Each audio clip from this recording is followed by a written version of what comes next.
आखिर किसके पास है आर्टिकल 52 से लेकर 78 तक की असली शक्तियां? और क्या आप जानते हैं कि हर साल यूपीएससी राष्ट्रपति पर कितने ही सवाल अपने प्रीलिम्स में पूछता है? तो चलिए आज इस डिस्कशन में इस टॉपिक को बहुत आसान भाषा में समझते हैं। नमस्कार दोस्तों, मैं सोनम पाठक स्वागत करती हूं आप सबका चहल एकेडमी के इस प्लेटफॉर्म पे, जहां आज हम बात करेंगे भारत के संविधान के सबसे प्रतिष्ठित पद राष्ट्रपति के बारे में। राष्ट्रपति इस पद का जिक्र हमें मिलता है संविधान के भाग 5 में। संविधान का भाग 5 जो कि आपका कार्यपालिका से जुड़ा हुआ है, यहाँ पर बताया जाता है कि कार्यपालिका का एक प्रधान होगा जिसके अध्यक्ष होंगे राष्ट्रपति। जी हाँ, राष्ट्रपति का यह पद लिया कहाँ से गया है, तो ये भी आपको पता होना चाहिए कि ये पद लिया गया है ब्रिटेन से। तो अब एक मुख्य सवाल यहाँ ये आता है कि भाई ब्रिटेन से ही क्यों लिया गया? ब्रिटेन में तो राजा और रानी होते हैं, हमारे यहाँ तो राजा रानी का कॉन्सेप्ट ही नहीं है। तो यहाँ आपको एक चीज ध्यान में रखनी है कि ब्रिटेन में यह पद अनुवांशिक होता है, मतलब जन्म आधारित पर। पहले रानी थी, अब उनका बेटा राजा है, मतलब उनके पास यह पद होगा। जबकि यहाँ पर हमारे यहाँ पर ये जो पद है निर्वाचित होता है। तब भी बात समझ नहीं आई कि भाई वहां पर राजा रानी, हमारे यहाँ पे राष्ट्रपति, वो भी निर्वाचन वाला, तो वहां से कैसे पद ले सकते हैं? यहाँ आपको ध्यान में रखना है, वहां से ये पद इसलिए लिया गया है कि यहाँ पर जो शक्तियों के संदर्भ में जो विशेष बात करते हैं, जैसे कि ब्रिटेन में राजा रानी के पास कोई विशेष पावर नहीं होती है, परंतु भारत में भी यहाँ पर अगर हम देखें तो सेम राष्ट्रपति के पास कोई विशेष शक्तियां हमें देखने को नहीं मिलती है। आप कहेंगे ये कैसी बात है, सारी शक्तियां ही राष्ट्रपति के पास है।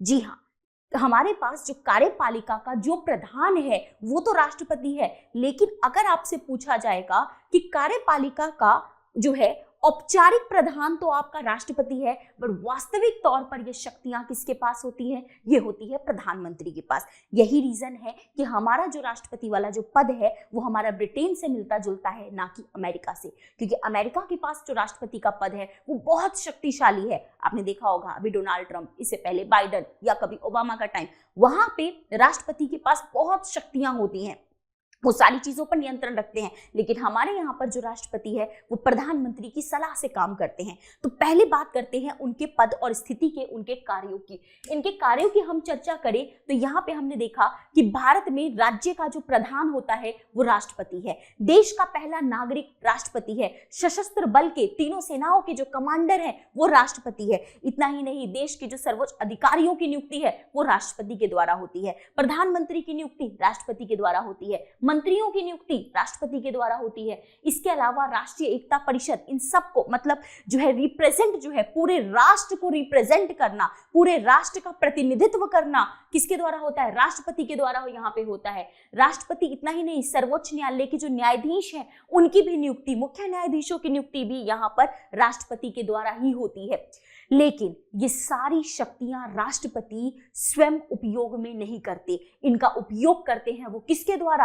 अपने अधीनस्थ कर्मचारियों के द्वारा। और यही अधीनस्थ कर्मचारी जिनको हम यहाँ पर कहते हैं प्रधानमंत्री या मंत्रिमंडल की सहायता से। तो याद रखिएगा, अगर प्रीलिम्स में आपसे पूछा जाए, क्योंकि ये क्वेश्चन प्रीलिम्स में पूछा गया है कि राष्ट्रपति अपनी शक्तियों का प्रयोग करते हैं, अगर ऑप्शन में हो प्रधानमंत्री की सलाह पे, तो भी हमारा स्टेटमेंट जो है वो क्या हो जाएगा? प्रधानमंत्री और मंत्रिमंडल की सलाह से। तो यहाँ पे ये वाला स्टेटमेंट भी हमारा सही माना जाएगा। नहीं तो अगर ये स्टेटमेंट होगा अपने अधीनस्थ कर्मचारियों की सलाह से स्वयं या अपने अधीनस्थ कर्मचारियों की सलाह से, तो ये भी हमारा स्टेटमेंट सही होगा, क्योंकि ये प्रश्न पहले पूछा जा चुका है। आगे की कहानी पे अगर हम लेके चले तो ये जो राष्ट्रपति है, अगर कोई व्यक्ति राष्ट्रपति इस देश में बनना चाहता है तो उसके लिए क्या योग्यता है? क्या उसे बड़ा पढ़ा लिखा होना चाहिए या उसके पास कोई विशेष शक्तियां होनी चाहिए? ध्यान रखिए, हमारे संविधान निर्माता ना बहुत दूरदर्शी थे। पढ़ाई लिखाई का उन्होंने एक वो मेन एक क्राइटेरिया नहीं बनाया, ना प्रधानमंत्री के पद के लिए ना राष्ट्रपति के पद के लिए। एक सिंपल क्राइटेरिया ये है कि भाई देखो, भारत के नागरिक होने चाहिए। पहली बात क्या हो? भारत के नागरिक हो। ठीक है भाई, भारत के नागरिक हो गए। आगे नेक्स्ट ये है कि यहाँ पर एक सेकेंड, भारत के नागरिक हो। दूसरी सबसे बड़ी बात कि 35 साल की आयु पूरी कर चुका हो। कितने साल की? 35 साल की। चलिए मुझे जवाब दीजिए कि अगर कोई व्यक्ति लोकसभा का मेंबर बनना चाहता है तो मिनिमम कितनी आयु चाहिए? सोचिए, सही सोच रहे हैं आप? 25 साल, बिल्कुल सही। अगर कोई व्यक्ति राज्यसभा का मेंबर बनना चाहता है तो कितनी आयु चाहिए? सही जवाब सोचा आप लोगों ने, 30 साल। जिन्हें नहीं पता याद कर लीजिएगा। लेकिन अगर कोई व्यक्ति राष्ट्रपति बनना चाहता है तो कितनी आयु चाहिए होगी? 35 साल। ठीक है, इसके साथ ये दो क्राइटेरिया के साथ एक आपको और जो ध्यान रखना है कि यहाँ पर राष्ट्रपति बनने के लिए उसके पास लोकसभा का सदस्य बनने वाली योग्यता हो। कौन सी योग्यता? लोकसभा का सदस्य बनने की योग्यता। यहाँ आपको प्रीलिम्स में फंसा सकता है, हो सकता है लोकसभा की जगह राज्यसभा दे दे, तो आप ध्यान रखेंगे किसकी योग्यता? लोकसभा का सदस्य बनने की योग्यताओं को पूरा करें। और एक मोस्ट इंपॉर्टेंट थिंग कि वो किसी लाभ के पद पर ना हो। अब फिर सवाल आता है, ये लाभ का पद क्या होता है? देखिए, पहली बात जो आपको ध्यान रखनी है कि लाभ के पद को संविधान में कहीं भी परिभाषित नहीं किया गया। संसद ने इसमें कानून बना के कुछ चीजों को रखा है। जो भी सरकार से लाभ प्राप्त करने वाली कंपनीज है या जिसको सरकार से वेतन मिलता है उनको यहाँ पे रखा गया है, कुछ कुछ श्रेणियों को डाल दिया गया है। लेकिन अगर कोई व्यक्ति, ठीक है, मान लीजिए किसी राज्य का राज्यपाल है या वो संघ सरकार में, राज्य सरकार में मंत्री है या फिर वो यहाँ पर उपराष्ट्रपति है या वो पहले से ही राष्ट्रपति रहा हो, तो इन पदों को लाभ के पद में काउंट हम नहीं करते हैं।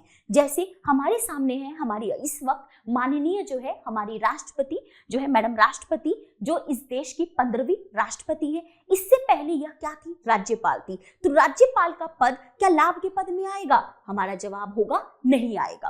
तो इस विषय को हमने यहां समझा। आगे हम समझते हैं कि अब राष्ट्रपति के लिए मान लीजिए कोई व्यक्ति बिल्कुल योग्य हो गया है। योग्य हो गया है तो जाहिर सी बात है वो चुनाव लड़ेगा। अब चुनाव अगर लड़ेगा तो उसका चुनाव होगा कैसे? उसके चुनाव होने के लिए कुछ जो चीजें हैं, शर्तें, तो उसका चुनाव होगा एक निर्वाचक मंडल के द्वारा। ठीक है, एक मंडल निर्वाचक मंडल के द्वारा होगा। और उस निर्वाचक मंडल में किस किस की भागीदारी होती है तो ये यहाँ पर ध्यान रखिएगा। इस निर्वाचक मंडल में जो भागीदारी होगी वो होगी यहाँ पर राज्य विधानसभाओं की। किसकी? राज्य विधान सभा प्लस 2 यूटी। कौन से यूटी? 2 यूटी। 2 यूटी कौन से है वो? तो 2 यूटी है, एक है आपका पौंडीचेरी और दूसरा है आपका दिल्ली। ठीक है, इसके साथ साथ इसमें जो भागीदारी होगी वो होगी संसद के निर्वाचित सदस्य। मैं निर्वाचित सदस्य इसलिए यहां बोल रही हूं क्योंकि संसद में मनोनीत सदस्य भी होते हैं। संसद में मनोनीत सदस्य कौन से होते हैं? मनोनीत सदस्यों की बात करें तो आपको जो ध्यान रखना है, देखिए, एक लोकसभा में एंग्लो इंडियन नाम का पोस्ट होता है। अब यह पद एंग्लो इंडियन का प्रोविजन वर्तमान में हटा दिया गया है। ठीक है, एंग्लो इंडियन का प्रावधान हटा दिया गया है मनोनीत का।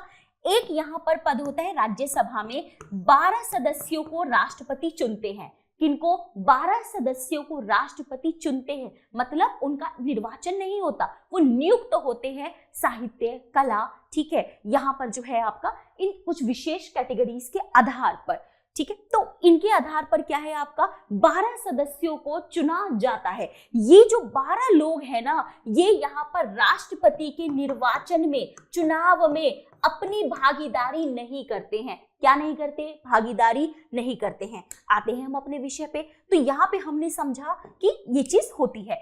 इसके अलावा जो इनका पूरा का पूरा जो चुनाव होता है, ये होता है एकल संक्रमणीय मत प्रणाली के द्वारा। अनुपातिक प्रतिनिधित्व एकल संक्रमणीय मत प्रणाली के द्वारा।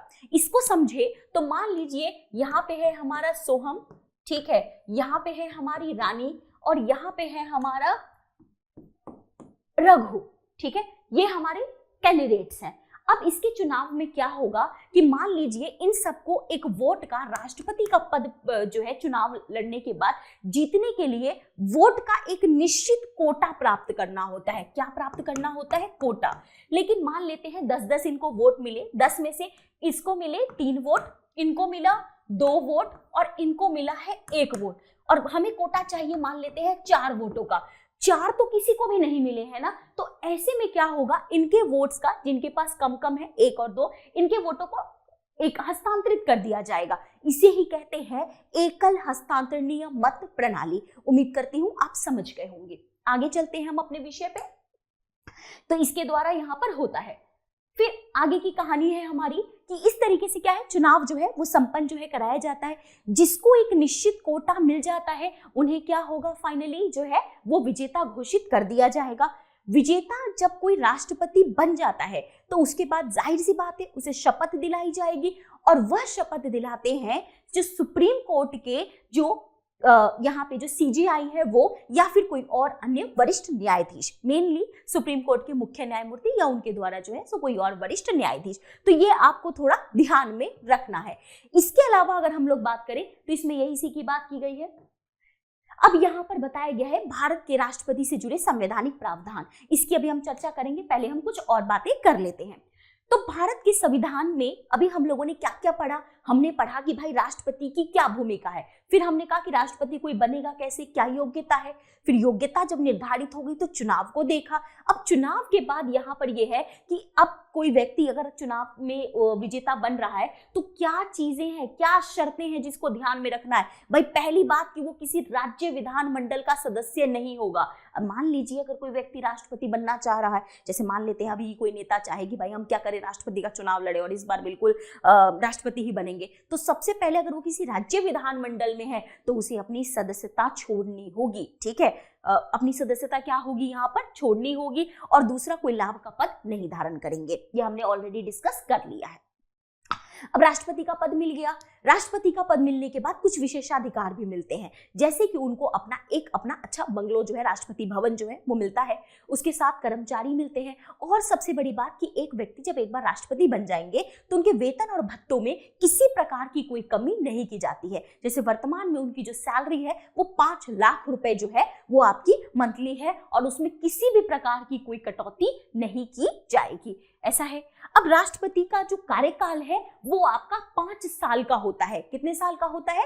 5 साल का। लेकिन मान लीजिए अगर 5 साल से पहले अगर वो त्यागपत्र देना चाहे तो यहाँ हमारा प्रश्न पूछ लेता है कि राष्ट्रपति अगर 5 साल से पहले त्यागपत्र देना चाहते हैं तो वो त्यागपत्र उपराष्ट्रपति को संबोधित करके देंगे। प्रश्न है किसको संबोधित करके देंगे?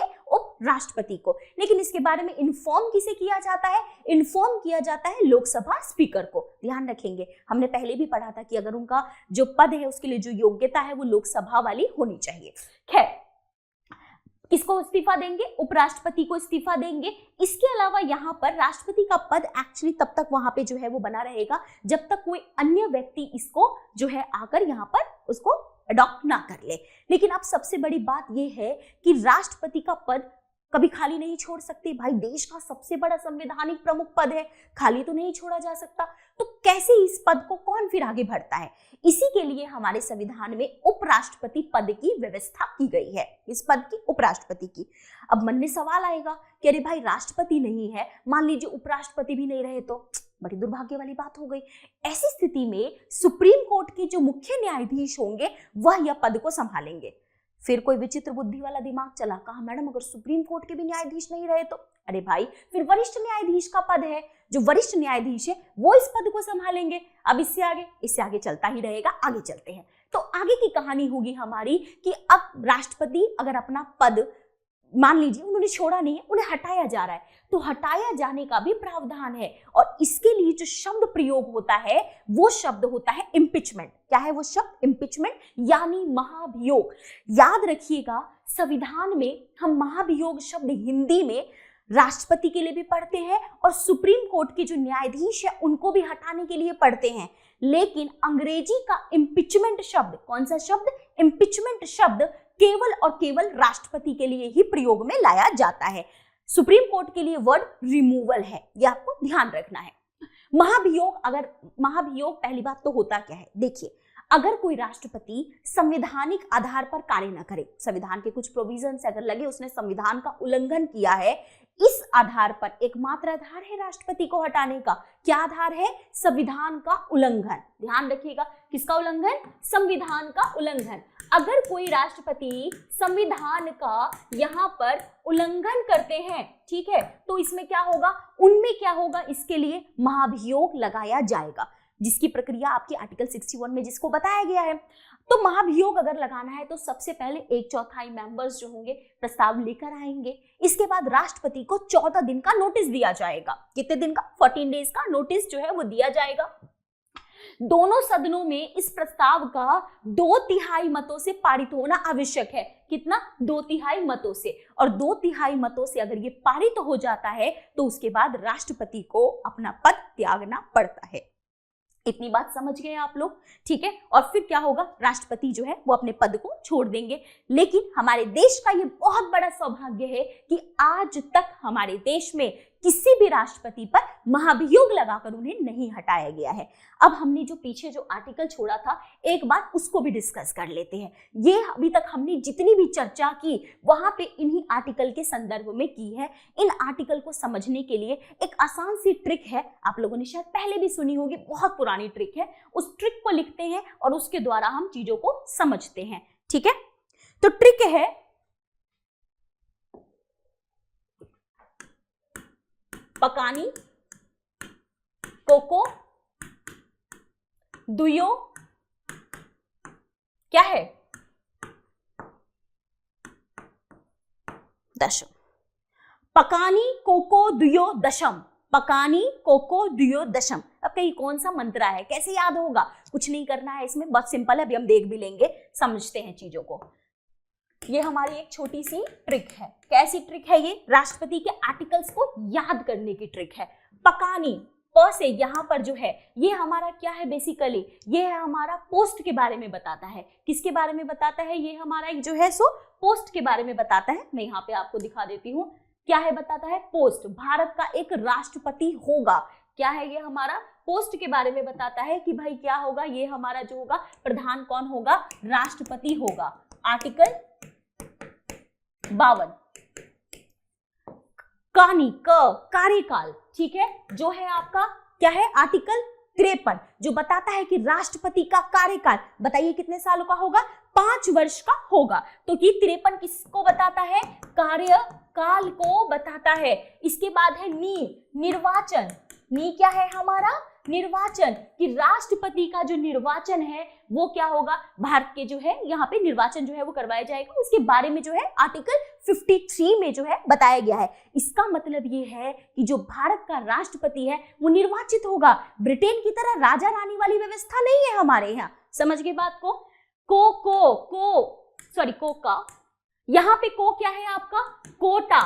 कोटा है कि राष्ट्रपति को निर्वाचित होने के लिए एक निश्चित कोटा प्राप्त करना आवश्यक है। जैसे आप लोगों को अपनी प्रारंभिक परीक्षा या मुख्य परीक्षा पास करने के लिए एक निश्चित अंक चाहिए होते हैं, वैसे ही राष्ट्रपति अगर यहाँ पर उसको राष्ट्रपति बनना है तो उसको मतों का एक कोटा प्राप्त करना चाहिए होगा। कोका। अब यहाँ पर दूसरा है, यहाँ पे भी वापिस हम देखते हैं, एक सेकेंड। तो ये देखिए हमने पढ़ा 52 किसका है? राष्ट्रपति। 53 कार्यपालिका। 54वां क्या है आपका? यहाँ पे जो है निर्वाचन। इसके अलावा यहाँ हमने क्या पढ़ा? हमने यहाँ पर कोटा। ठीक है। इसके अलावा नेक्स्ट क्या है आपका? पदावधि। वापिस हम आते हैं इस पे। तो हमने क्या पढ़ा यहाँ पर जो है सो कि इसका कितना जो है, किस तरीके से इसकी पदावधि की क्या जो है वो शर्तें होंगी, क्या इसका कार्यकाल होगा, किस तरीके से इसकी शक्तियां यहाँ पे डिसाइड होगी।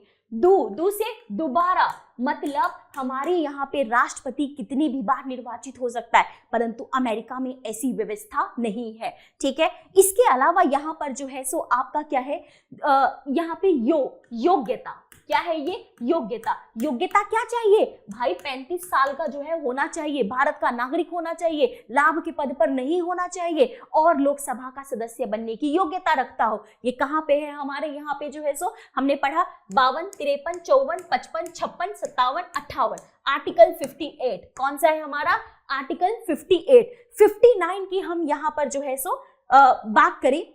58 तक हमने यहाँ पर चीजों को समझा। 59 क्या कह रहा है? शर्तें। क्या कह रहा है? शर्तें। यहाँ पर 60 शपथ और 61 जो है आपका महाभियोग। वापिस देखते हैं हम यहाँ पर। तो यहाँ पर क्या है आपका? शपथ और ये म से महाभियोग। तो इस तरीके से वापिस हम इधर आए तो हमने अपने ट्रिक्स को समझा। पकानी कोको दियो दशा। याद रखेंगे आप लोग, पकानी, कोको, दियो, दशा।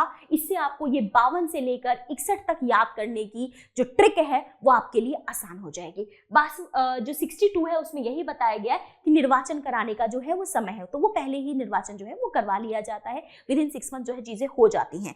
खैर, तो ये था हमारा इस पूरे डिस्कशन में, जिसमें हमने समझा राष्ट्रपति के पद से लेकर उनके महाभियोग तक की प्रक्रिया। आगे की चीजों को और थोड़ा सा डिटेल में हम अपनी जीएस की क्लासेस में देखेंगे, और इनके बारे में कुछ जो और प्रश्न हैं या जो और चीजें हैं वो आगे आने वाले डिस्कशन में देखेंगे। यहां तक के लिए आपका बहुत बहुत आभार। जय हिंद।